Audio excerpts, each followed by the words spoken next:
Okay, welcome to an Evolving Man podcast. This is episode number 13 with Rob Nelson. Rob Nelson is director of Tapping the Matrix Academy, an artisan training and certification program for EFT and Hacking Reality practitioners. Rob holds a master's in Counselling Psychology and works with clients worldwide. He is also the author of the book Hacking Reality, and Rob makes his home in Santa Rosa, California. So welcome, Rob. Good to see you today. So yeah, I really appreciate you coming on the podcast. Our paths crossed a number of years ago. We were just chatting before we began. We were doing a training program and I got snowed in, and you very graciously let me sleep on your sofa for a few days. So thank you. So I'd love to speak. I've got a set of questions here. So the idea with these podcasts is, about healing trauma, especially boarding school syndrome and kind of psychology. And I'd love for you to begin to just share how you started on your own journey of supporting others and helping people to heal. Sure. As far back as school, I think people would come up to me and tell me their problems. It's like I had an invisible sign around my neck saying, "Tell me your woes." So at some point, I must have decided I should probably do this for a living. The most fascinating thing to me is really human beings and psychology.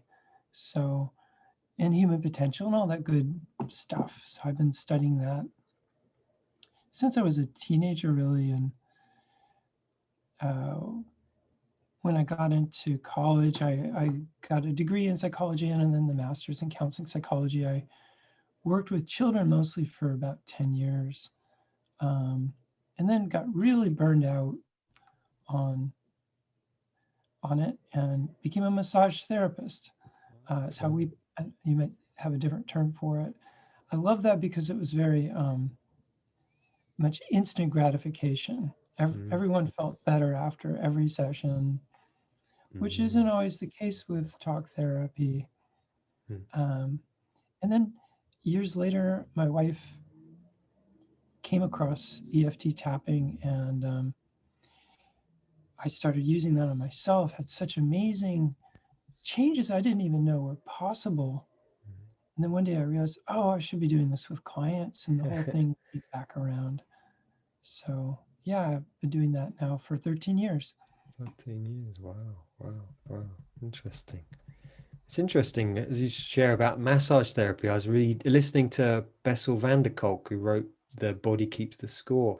And he says after 9/11 that they set up all these CPD programs and, these talk therapies for people, but nobody showed up. And they did a study afterwards to ask people, well, where did you go?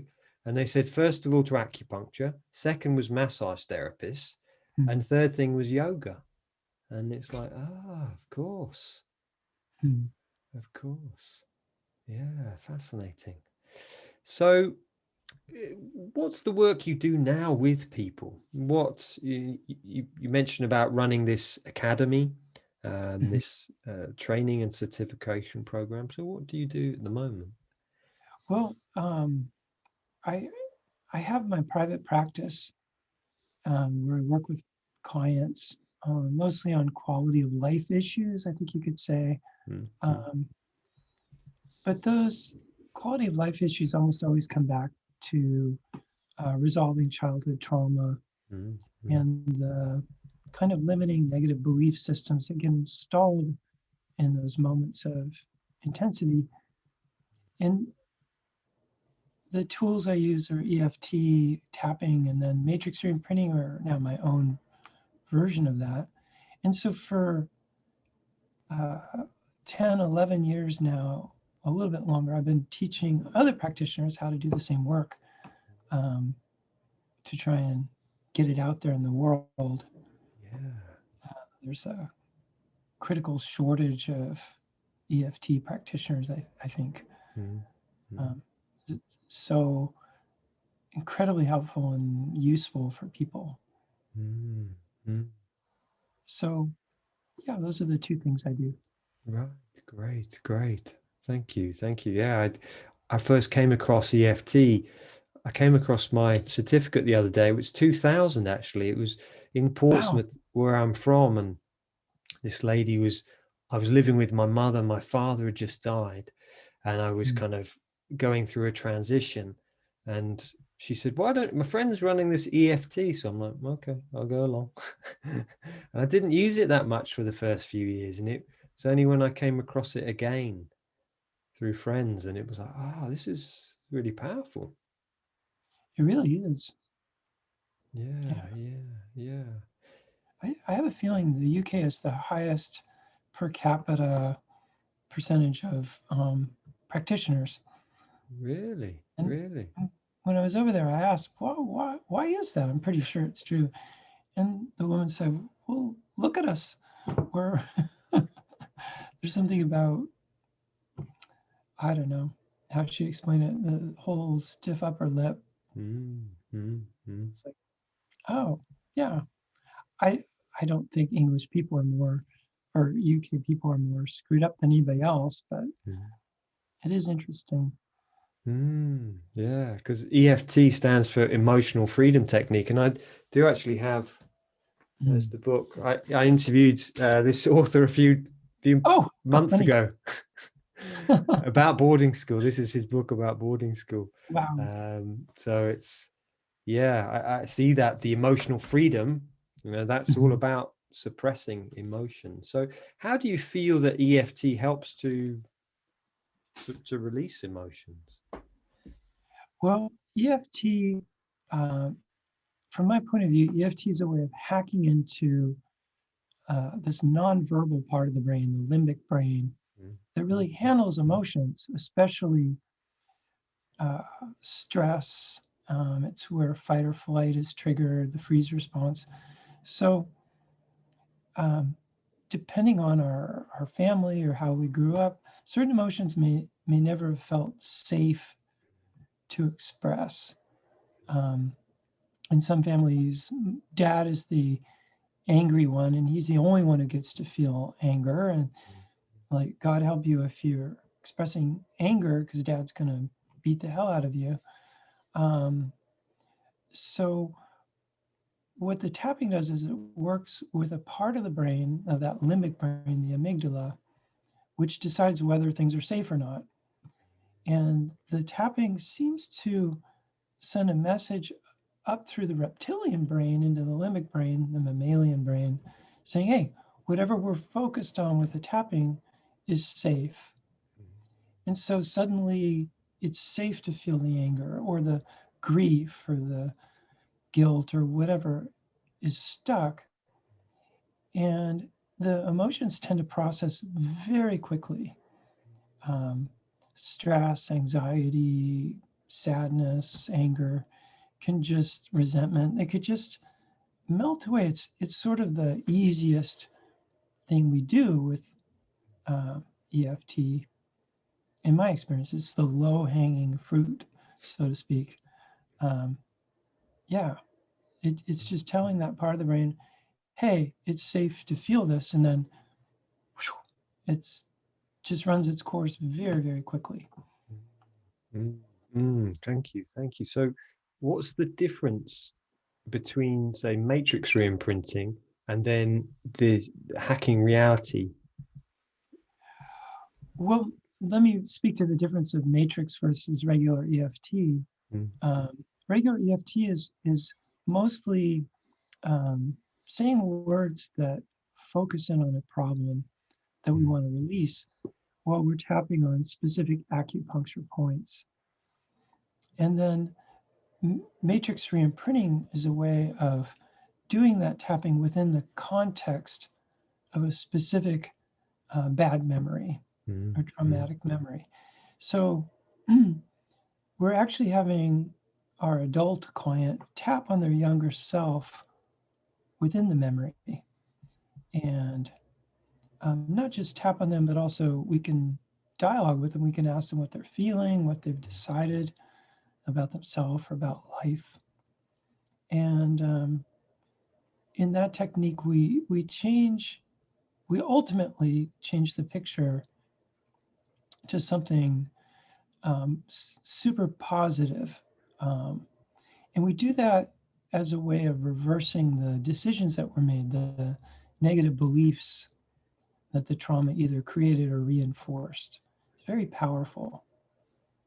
And so with hacking reality technique, it's very much the same. I just have some differences in how we handle really intense trauma, and how much the role of the practitioner, how involved they are with the tapping process. So those are the two main differences. Fascinating, fascinating. Yeah. So I've practiced matrix re-imprinting for a number of years. I can really say how powerful I found it. I find in my own practice, I use matrix re-imprinting a lot more than EFT. I'll kind of use EFT on a day-to-day basis, but then say, for example, before the podcast today, it's like feeling a bit nervous, and it's like, oh yeah, actually, this reminds me of the earlier times when I used to get quite stressed before, say, a gig or before performing at school in front of hundreds of people. So it's like tapping on those younger selves, and I found it really, yeah, very, very powerful for that. Thank you, thank you. So I guess the question next is, obviously you've done a master's in counselling and counselling psychology. How do you find it differs between the energy psychology of EFT matrix re-imprinting and hacking reality technique and something like counselling? Well, there's a, there's a lot of psychology counseling. I think it's pretty much worthless. And there's some that's really, really valuable. Um, where talk therapy is how I like to refer to it, really shines is helping people feel understood and validated and accepted, maybe for the first time in their life. Um, and that is really baked into EFT. We're ideally listening very carefully to what our client's saying and then repeating the words back to them. There's a great psychologist back in the 50s and 60s, I think, Carl Rogers, who created humanistic psychology and had what he called active listening and also unconditional positive regard. And the active listening is just repeating back to somebody, not like a parrot, but maybe paraphrasing what they said.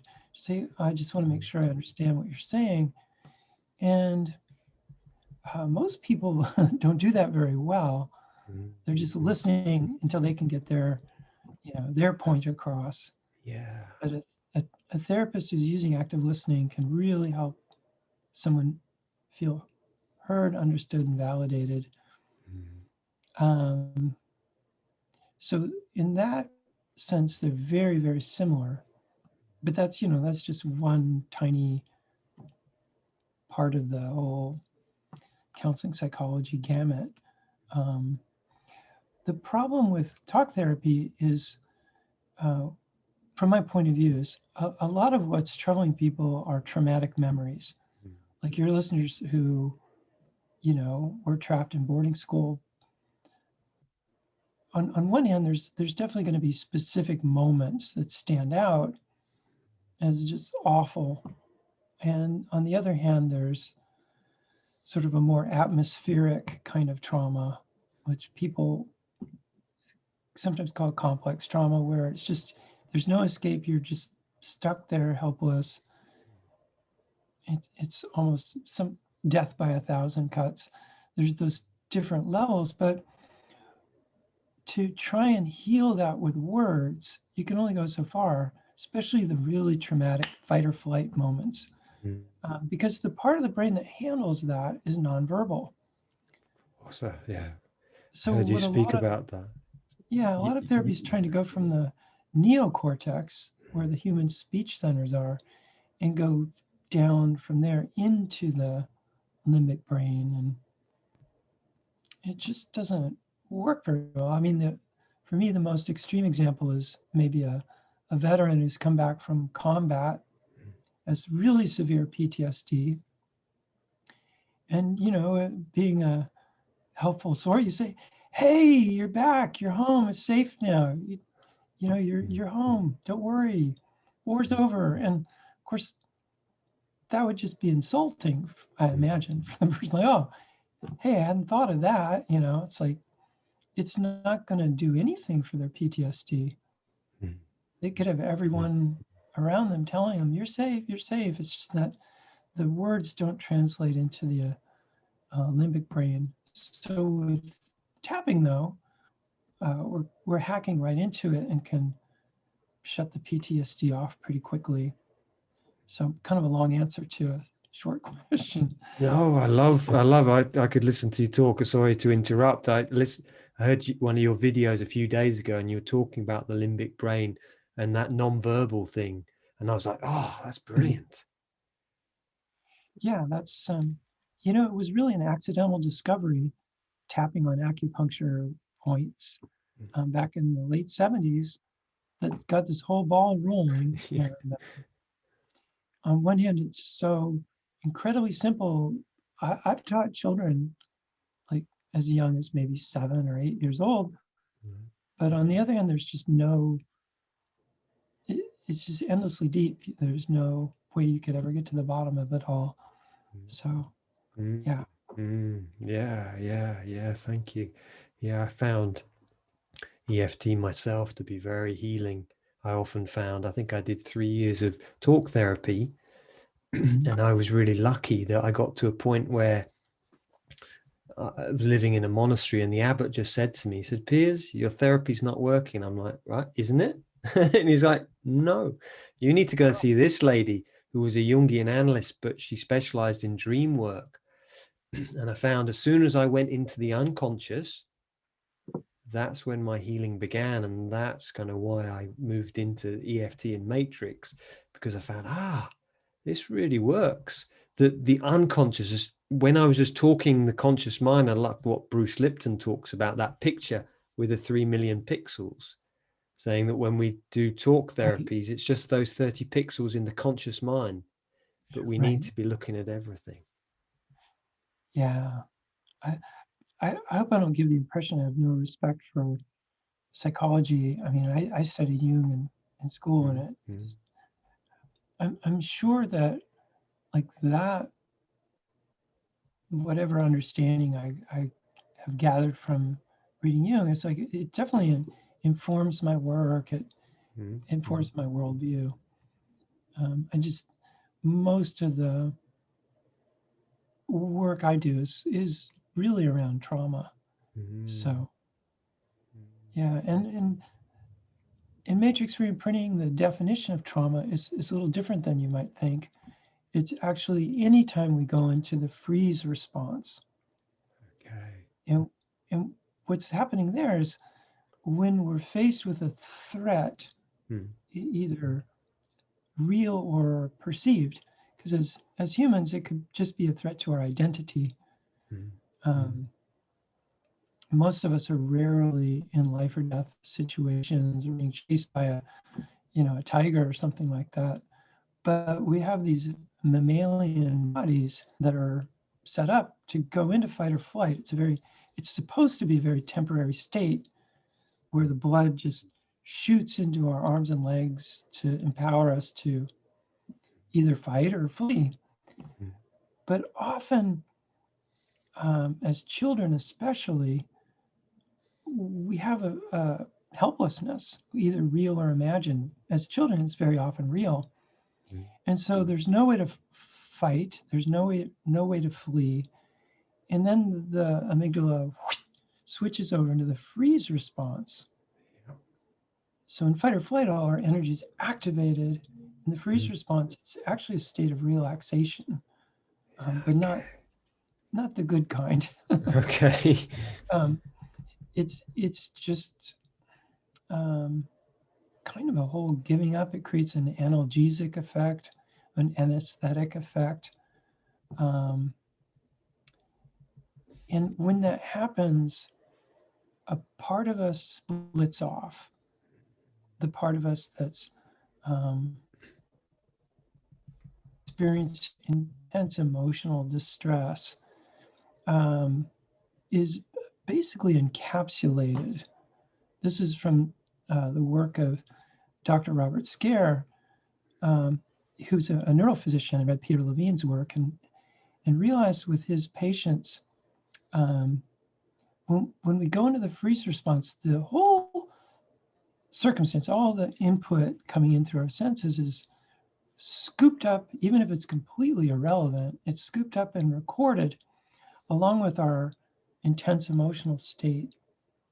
And it's stored in basically a capsule of dissociation. So the coding of the capsule is dissociation. The contents are this overwhelming emotional intensity and everything else. We're being protected from that so we can go on living, not just lay down and die. So because of that, well, two things happen. One is the experience is very often kind of pushed down by the dissociation below awareness. We might actually have amnesia about it, or we might remember it vaguely, or we'll remember it, but we don't feel the feelings so much.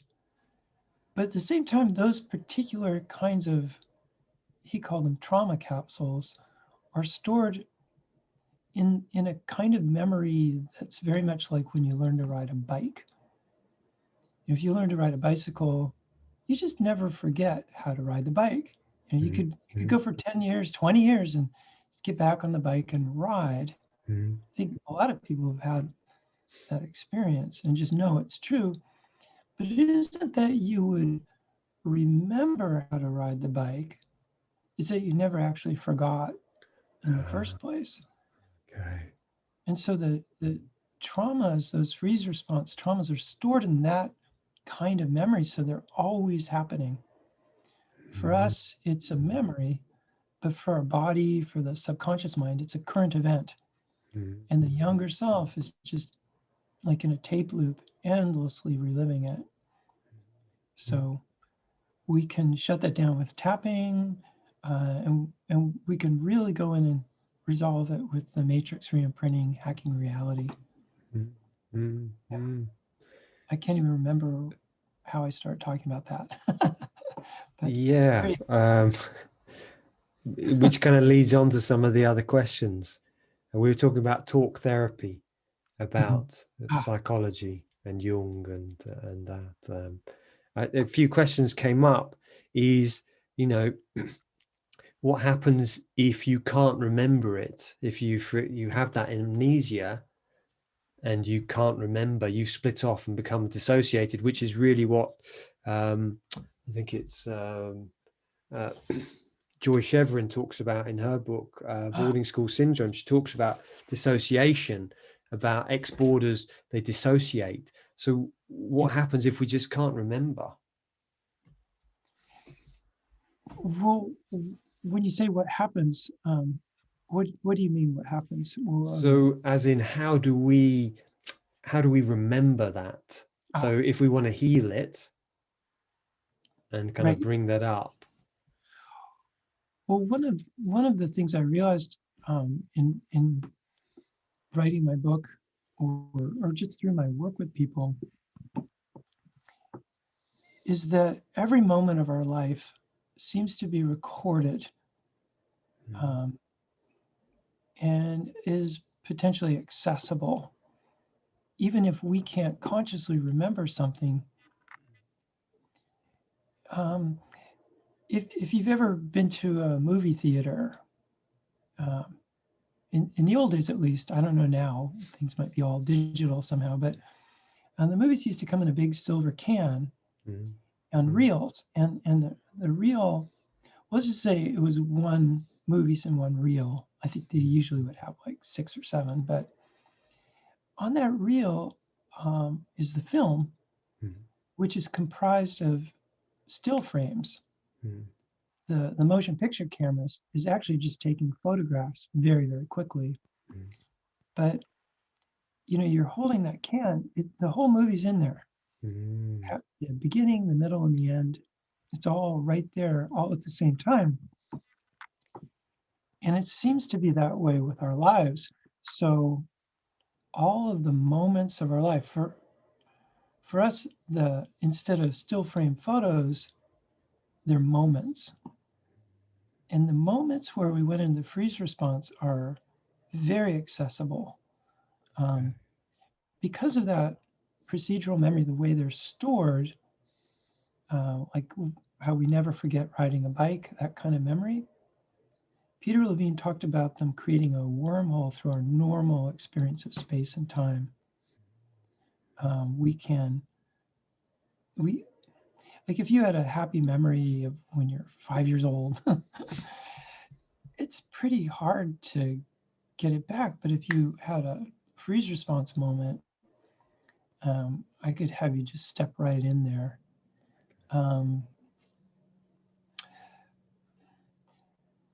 Where my thinking about all this really changed was one day, a client called me up in a state of great excitement. And we had done matrix reimprinting work where there's some memory where she and her 2 older brothers, something bad happened to them. And I honestly don't even remember what the original trauma or the new picture was, but we tapped on her younger self. We created a lovely new picture, re-imprinted it. And then a few weeks later, she went to a family reunion. And, I think she was probably like 7 or 8 when the trauma happened. And now she's in her 50s. And there's her brothers, and she hasn't seen them for ages. And she walked up to them, and they were discussing the incident that we had worked on. But they were describing the new picture. They were describing the new picture that she and I had created and re-imprinted. And she hadn't talked to them. They knew nothing about our work. Their memories had changed. Wow, that's powerful. And when she told me that, I had to grapple with, what does this mean? And that really led me into quantum physics, and which is part of my book. But yeah, so people, let's see, where did we get going here? What was your question? So it's about how to remember. How to remember, that's right. We seem to have somebody helping us. And I like to think of this person as like a reference librarian. I don't know if in the United States, in our libraries before the internet, I'm that old, if you wanted to do some research, there's a whole section of the library that didn't have novels, and it had catalogs of scientific articles or whatever. And there's a special librarian, and you'd go and say, hey, I want to look up this, and he or she would kind of know where to find that information ideally.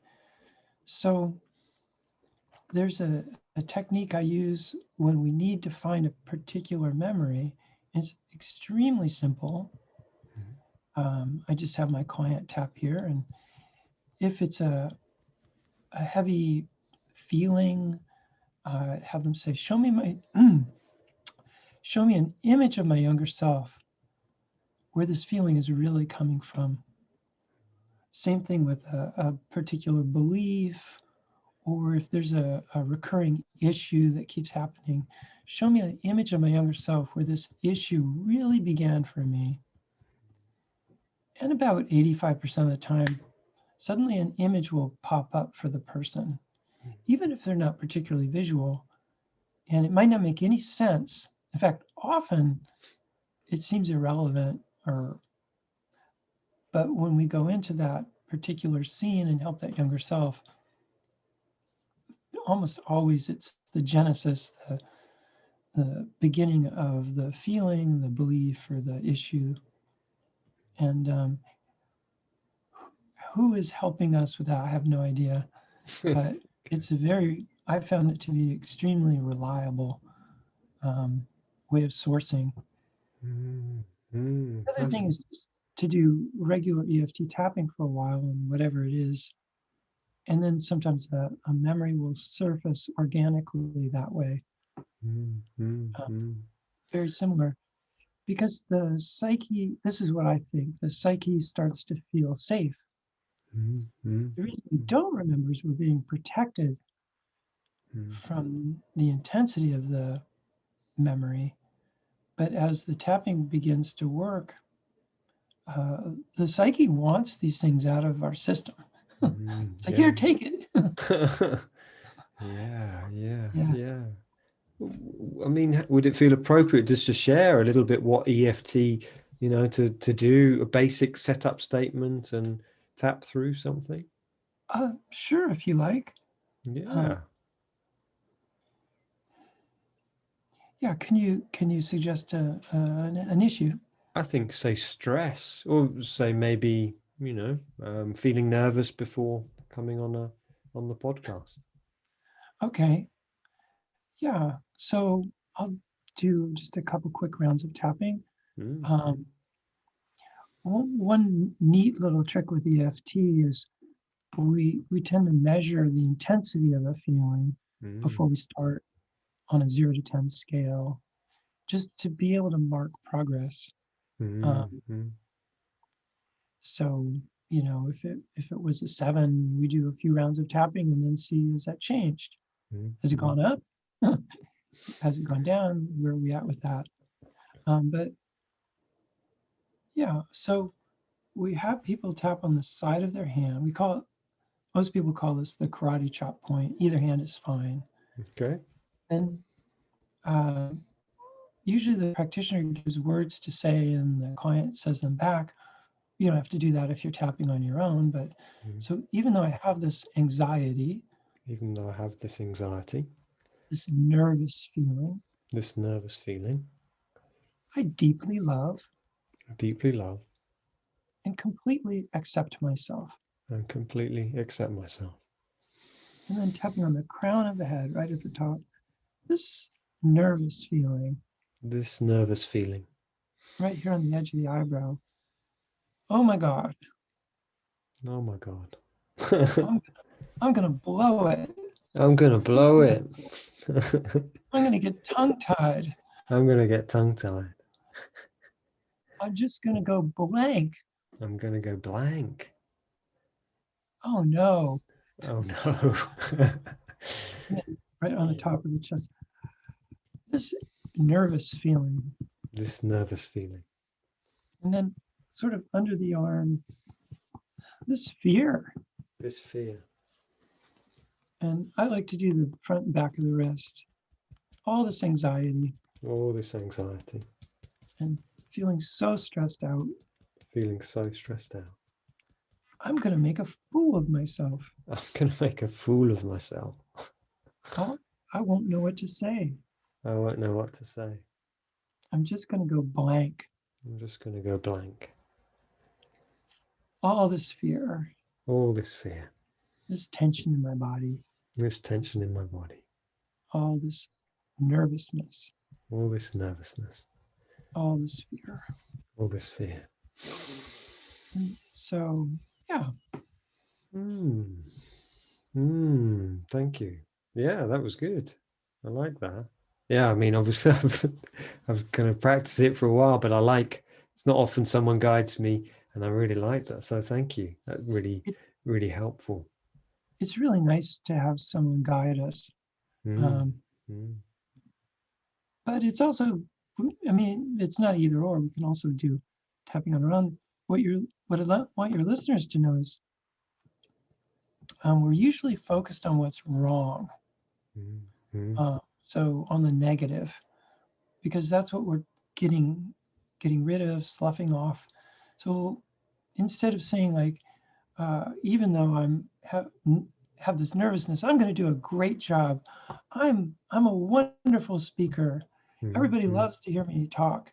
I always know what to say. Those kinds of affirmations are fine. There's nothing wrong with them.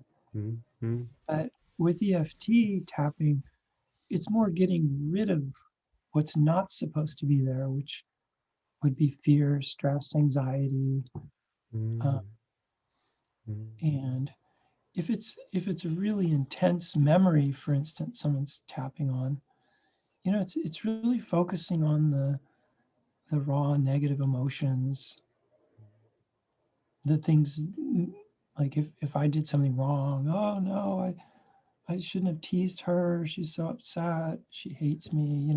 It's really mm, focusing on the bad stuff. mm, mm, So in the very beginning, we put in an affirmation. I love and accept myself. I forgive myself. mm. I'd like to get to a calm and peaceful place. But otherwise, you could leave out all affirmations and just kind of go for the negative, and that Mm, makes it mm, work best. So Thank you. And that makes sense when you say about connecting with the limbic, where it's non-verbal. Therefore, it's like we're bringing those feelings up, and they need, we bring the negative feelings up, and then it's mhm. like neutralizing it. So, Yeah, it mm, makes it safe to feel them, and then whoosh, they're gone mm, usually. mm, mm. Thank you. Thank you. Brilliant. Yeah, Yeah. I like that. So, we've talked about fight, flight, freeze responses a bit. So that's really helpful. I mean, as at like the boarding school, I've been reading Pete Walker's book, Complex PTSD, and he talks about another one, the fawn. So fight, flight, freeze, and fawn. And I get a sense with ex-boarders, we kind of a lot of uh, freeze because we tried to run away, which we couldn't. We tried to fight, that didn't work either. So we go into freeze. There's a lot of freeze.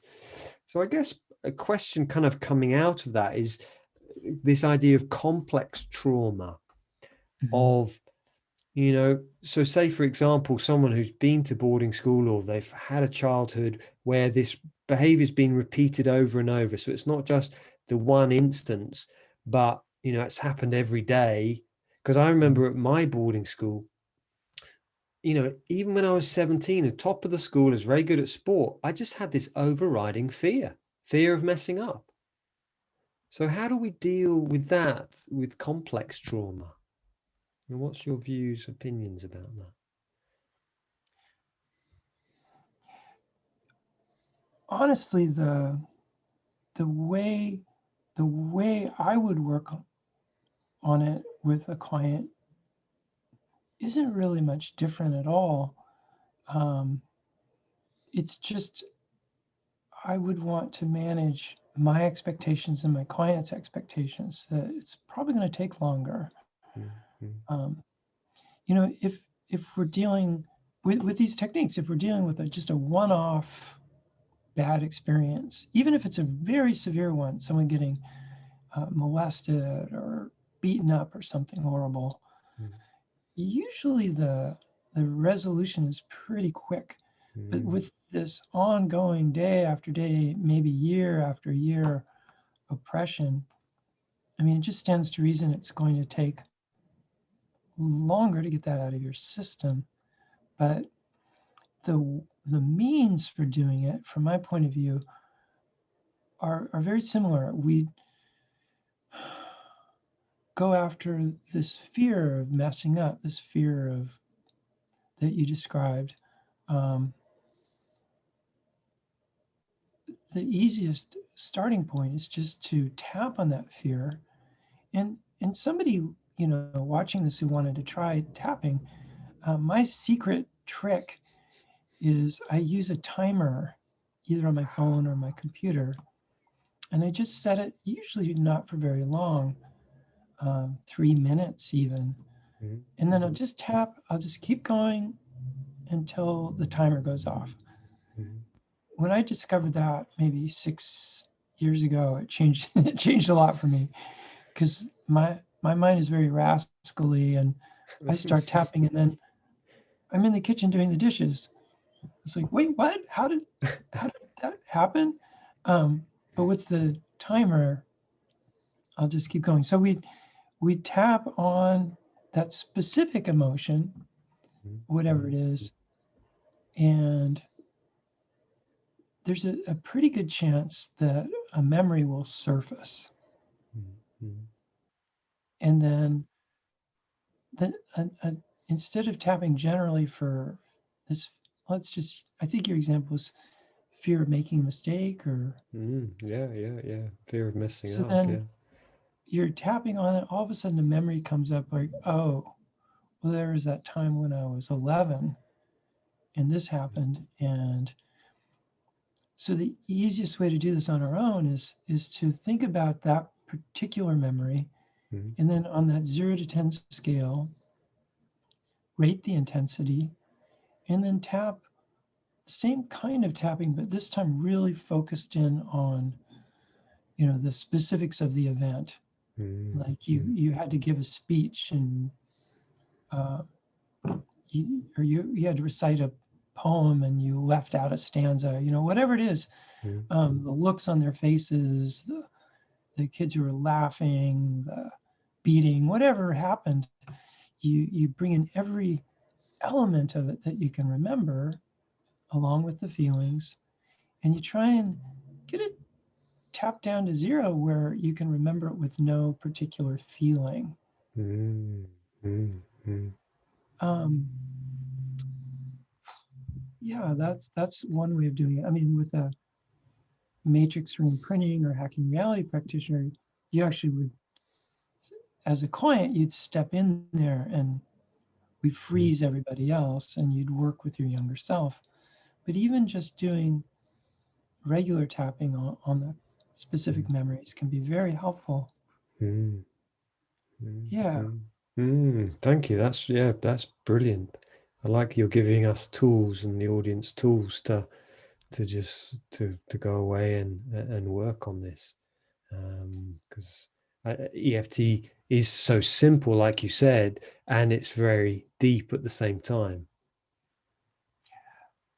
Another way to focus is if there's a particular issue in your life.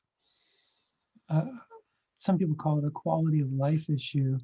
um, your romantic relationships, something's wrong, or you don't have any friends, or you have serious problems with money, or whatever it might be, a health issue. um, just to make a short list of memories that might be related, that might have set you up for this issue. um, the top 10 worst related memories, and then deliberately go through each one with that kind of tapping Mhm. to get them as close to a 0 intensity level as possible. That can be really, really helpful. Um, Mhm. I did that when I was first starting my private practice. I mostly worked in agencies and didn't have a good business sense at all, to put it mildly. And someone suggested, well, why don't you work on the memories with your father and work? Because that's sort of a archetypal thing. I did all my first miserable teenage jobs, and I went after all that stuff, and it helped a lot. Got got a lot out of the way. So that's something um, your listeners could do very easily. Mm. Come Mm. up with the top 10 bad memories, and even if it's not for a specific quality of life issue, just the, the top worst memories. And if they're so traumatic that it would flip someone out, they would start crying and not be able to stop, and you might want to work with a practitioner. Mm. Sexual abuse or a really horrific car accident or things like that. Mm. Mm. um, if it's so intense, it is really nice to have someone there holding space and supporting you. Mm. But just to take the edge off even Mm. is helpful. Yeah. Mm. Thank you. That's brilliant. I really like. It feels very empowering to know there are things we can do. And so thank you for sharing that. That's brilliant. Um, I've been tapping for many years, but I think I'll go away and do some more tapping. So thank you. You've inspired me. So time does go quickly. That's almost 50 minutes we've been talking. So I don't know how people do these 5-minute interviews. I'm like, so uh, let's have a look at the question. So fight, flight, freeze response. You've talked about that. You talked about the amygdala. You talked about trauma complex.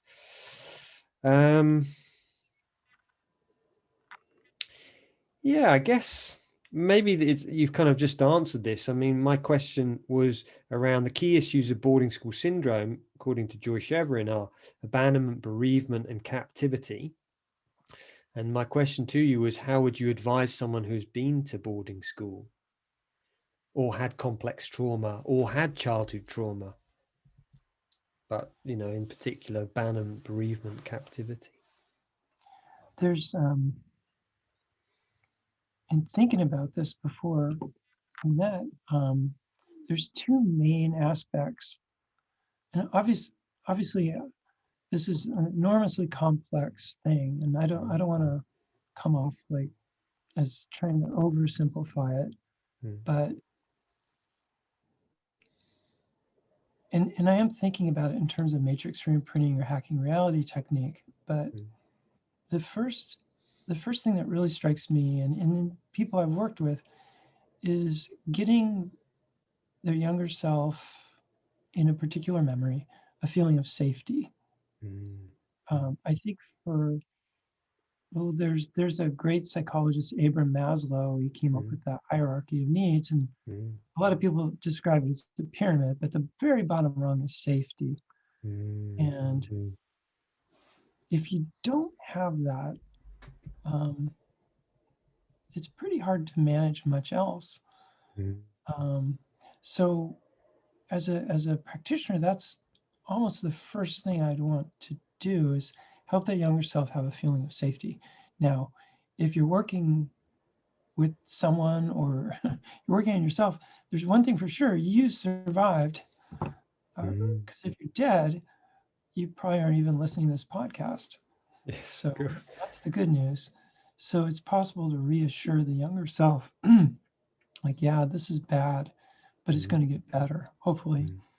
So anyway, going after the feeling of safety, but then the second level is around beliefs, Mm. um, central core beliefs, and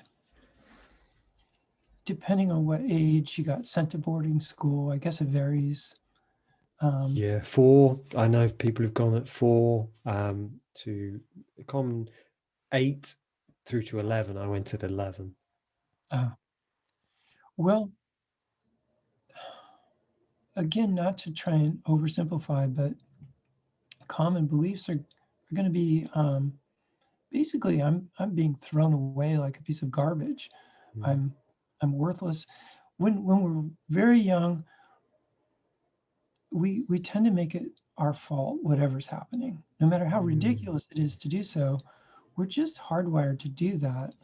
So if I'm being sent away, well, it has to be my fault. It's because I'm bad, I'm unlovable, I'm worthless, Mm, I'm garbage, maybe an American word, rubbish.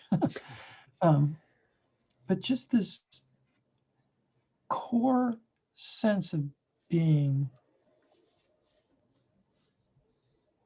valueless would be something really needs to be addressed and really needs to be repaired um, mm, to to recover from the whole horrific experience. mm, So those are the two things that really stand out to me: mm, the emotion of safety or lack of safety, and then this. There could be a lot of beliefs, but especially the worthiness. It's mm, happening because it's my fault. mm, If if you're 11, you're going to be a lot less, or some, I should say, somewhat less screwed. mm, If you're mm, 4 or even 8, this is really going to mess with your core sense of who you are and your mm, value as a human being. mm, So those are mm, the 2 points I'd want to mm, really focus on for repair work. mm. Thank you. So what you say there, it can, if it's 4 or 8, but we can still heal that. Is that, by going in and working on that belief and recreating that safety? Yeah, and that's the good news. Mm, Um, mm, even if it's complex trauma, complex PTSD, there's a phenomenon in we call the generalization effect. So mm, let's say somebody they're being bullied in the bathroom by older kids, and it's just like a nightmare. Well, it didn't just happen once, probably. mm, It probably mm, happened a whole number of times. But choosing one of those memories that stands out, the first or the worst, helping that younger self will automatically help all of them. mm, It won't necessarily completely resolve it for all of them, but depending on the work, it almost might, but mm, it'll definitely help all of them. And even if you had to do 2 or 3, you don't have to do them all. mm. And for some of these traumas, that might be 1,000 Yeah. times it happened. No Mm, exaggeration. yeah. So that's the good news is there's a kind of grace here, Mm, efficiency where the healing generalizes out. So it's not mm. a hopeless task at all. That's good to know. That's good to That know. said, no one should think, oh, it's an easy fix. I'll do some tapping and I'll be free of Mm, my mm, 10 years of boarding school or whatever. It's mm, not. The mm. news isn't that good. Okay. But Thank you. at least Thank you. I don't think so. No, Yeah. well, that's great. It's interesting. I was reading a book this morning, page 93, and I wrote that down. It was like, oh, that's great. People seem totally hardwired to blame themselves for whatever bad thing is happening. Yeah. So children, yeah, that's kind of really, so it's interesting you should say that, because it was like, yeah, that's um, totally myself, like blaming myself for that. It was Right. my choice to go. So, We um, desperately want to believe that our parents love us and are mm, okay. mm, So even if they don't really love us and they're not okay, it's usually not that cut and dry. But yeah, mm, mm, so that almost desperate need is what fuels this. Well, it has to be my fault. mm, mm, They, anyway, it's mm, just kind of the worst. well, thank you. Yeah, that's really helpful. Yeah. Um, I mean, we've got, say, 5 minutes left. I mean, unless you want to go on a bit longer. I mean, I have a few questions, But I guess where I'd love to kind of maybe end is around happiness. Ah, You know, even if we've gone through trauma, you know, even if we've had childhood trauma, you know, what's your belief around happiness, about resolution, about moving forward? that's a brilliant question. Um, Years and years ago, I was doing groups, and I have to pick a title for the group. You know, it's like twice a month, and tapping into joy, and I started thinking, oh, what is joy anyway? And I just looked it up, and I was really surprised to learn that some people don't consider joy an emotion. Mm. They really took me aback. Like, what? They said joy is actually our state of being when we're not busy suffering. Um, it's how we would feel all, most of the time, except for all the garbage we're dealing with. So you'd asked me earlier, what's my recipe for happiness? And I realized, oh, I don't have one. So I was really grateful for that question, and I started thinking about, well, what is my recipe? And I don't have like the one part, two parts thing, but what I came up with was gratitude. Mm. Feeling of gratitude seems like the portal into happiness. Um, and for a lot of us, that means some work. Mm. Um,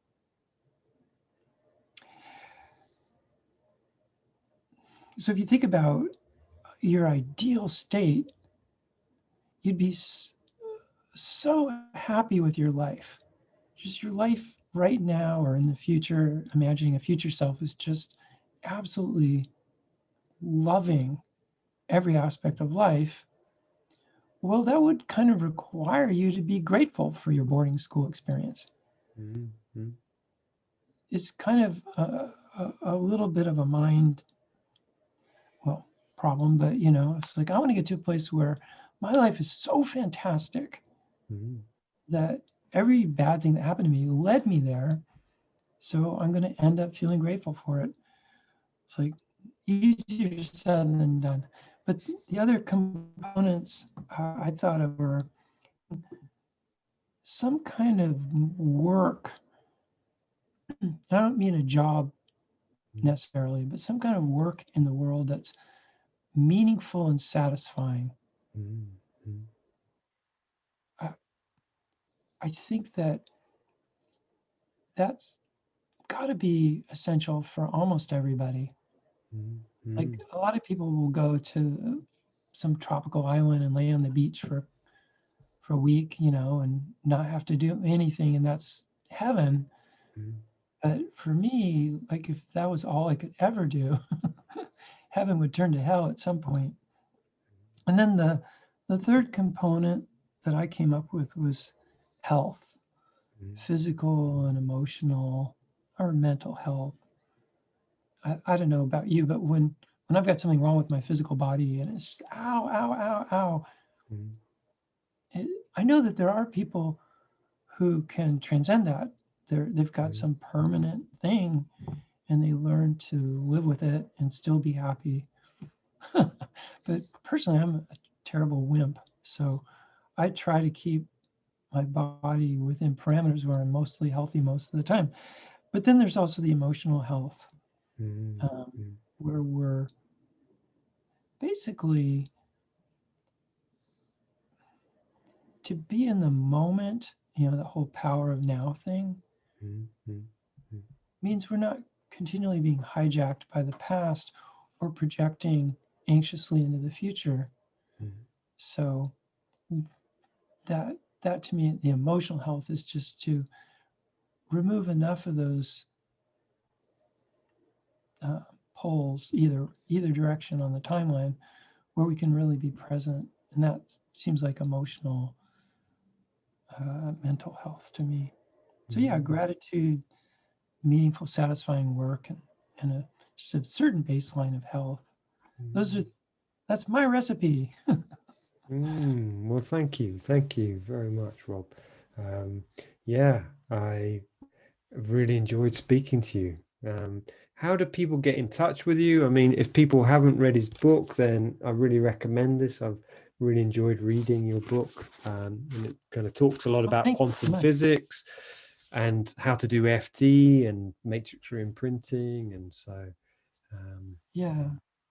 Um, my I've got a bunch of websites. There's hackingreality.com and but tappingthematrix.com is my main website. and I'll put links in the bottom of the Oh, thanks. description here, so Yeah. people can click on those. But great, great. Any final words or anything you'd like to share with people? Oh, well, if you're listening to this and you're in the UK, we've got so many amazingly gifted practitioners. And Mm-hmm. if you're interested in learning EFT, which is a great idea, even if you don't want to work with clients, just doing the first workshop for your own benefit. There's so many fantastic trainers in the Mm-hmm. UK, all parts of the UK. I aside from maybe meeting my having my kids, there's nothing in my life that even comes close to the positive change that learning EFT has made for me. It's like, yeah, dividing line in my life. So I encourage all your listeners to at least try it out, give it a shot. There's some Mm-hmm. simple on my website. There's some simple how to tap videos you tap along with. But yeah, and I also want to say thank you so much for uh, this interview. I really, really appreciate it. A pleasure, pleasure. I kind of just came to me a few months ago. I was like, oh, I'd love to speak to Rob. See, I did message you about probably 4 or 5 weeks ago via Facebook, but I thought, no, I'm going to message him again and email him. So Yeah. I'm really glad that you agreed to come on. Oh yeah. So Well, thank yeah, you, I thank you. pretty much given up Facebook about 3 or 4, maybe 4 months ago. I haven't Mhm. deleted my account, but I haven't been on there since. So yeah. Anyway, thank you. Well, yeah, thank you so much, Rob. And yeah, I'll put the descriptions in the links in the bottom in the descriptions. So please do go and check Rob out. So yeah, thank you so much for your work and thank you for today. Thank you, Rob. Bye bye.